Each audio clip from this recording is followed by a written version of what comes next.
It turns out that Godot's Kinematic Body 2D has a snapping feature. So we're going to open the player's scene again. Press Ctrl-Shift-O to open the quick open scene picker. Open the player, then you can click on the script to access the player script in the script editor. Going back to our physics process function, when we use move and slide, we're going to have to change that. So Kinematic Body 2Ds have a move and slide with snap function that we can use. So you can control click on the method to open the corresponding page in the built-in reference or documentation. So let's change move and slide with snap. This method needs a few more pieces of information. If you control click on it, it's right here at the bottom of the page. Move and slide with snap takes a snap vector as the second argument before the floor normal, and we're going to have to use that. And after the floor normal, you have a stop on slope argument. So going back to our player, after the velocity, we have to add a snap vector. This snap vector is some vector that if it touches the ground, it's going to snap the player down to it. So we're going to create a new variable above our assignment here called snap. It's going to be of type vector2, and we're going to use vector2.down times some value, a number of pixels, something like 50 will do.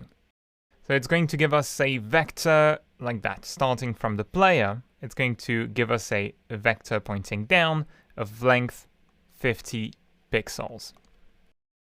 If this intersects with the floor, so imagine that you have the slope here, you're going to have the character against the slope here, and the vector, the snap vector, going down like that. If it intersects with the floor, let me use another color here.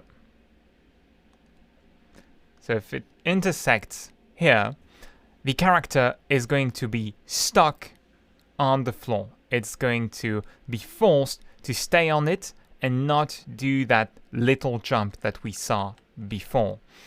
So we're going to do that. Snap the character, and in our move and slide with snap call, the second parameter is going to be our snap vector. Don't forget the comma after that.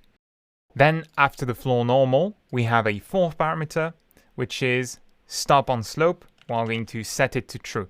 This is going to stop the character on the slope, prevent it from sliding or anything. So we're going to play the game with that. And now you will see that first, when I'm on the floor, the character does not slide down.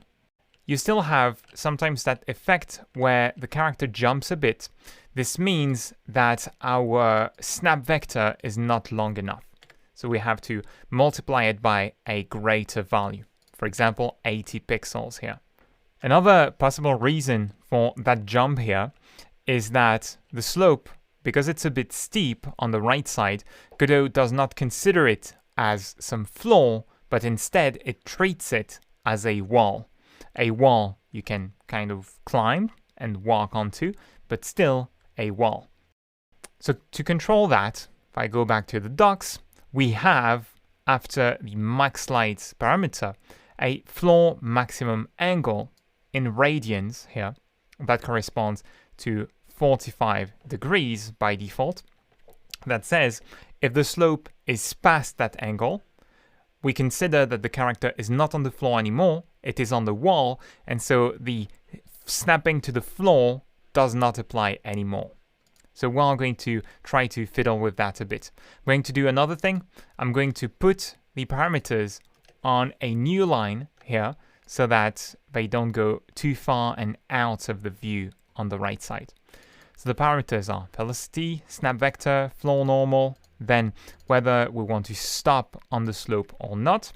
The next one is going to be max slides. We have to follow the same order. So to add the floor max angle parameter, we must add the max slides one before that. So let's say 4, same as the default. and then our maximum angle. In radians, a value of pi corresponds to an angle of 180 degrees. So if you divide that by 2, you get 90 degrees divided by 2. Right? If you divide it by 4, you get 45 degrees, etc. So now we're going to use pi divided by 3, 3 being 66 something degrees, right? 2/3 of 90 degrees. And now you can see that we don't get the character jumping anymore. So that was that. Godot was treating our steep slope as some kind of wall. Now you will have one problem with that. If you try to press up, the character does not jump. Why is that? This is due to our snapping feature. If you go back to the docs and read the docs for move and slide with snap, it's going to say, as long as the snap vector is in contact with the ground, the body will remain attached to the surface. This means you must disable snap in order to jump, for example. So to deactivate snapping, you have to set the snap to a vector2 of length 0, and you have the 0 constant on the vector2 class to do that. So we're going to use a ternary expression in our snap variable here, so that we're only going to use the snap feature if the character is not jumping. So if direction is equal to 0. Because remember, in our getDirection function, if the character is on floor and the jump action is just pressed, we make the character jump, so we change the direction here. Otherwise, the rest of the time, we use 0. So we're going if direction is equal to 0, else we're going to use vector2 dot 0. So when the character jumps, the direction dot y, sorry, I forgot to use the y component, is going to be different from 0. So by default, most of the time, we will use the snapping feature if there is no y input direction, if the character is not jumping this frame.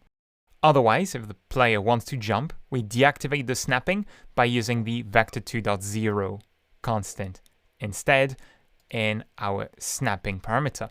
And with that, you can now press the up key to jump again and benefit from the snapping feature. You will see that thing also happen. If the gap is smaller than the length of the snap vector, the character will snap down to the floor. So you have to fiddle a bit with the length of your snap vector.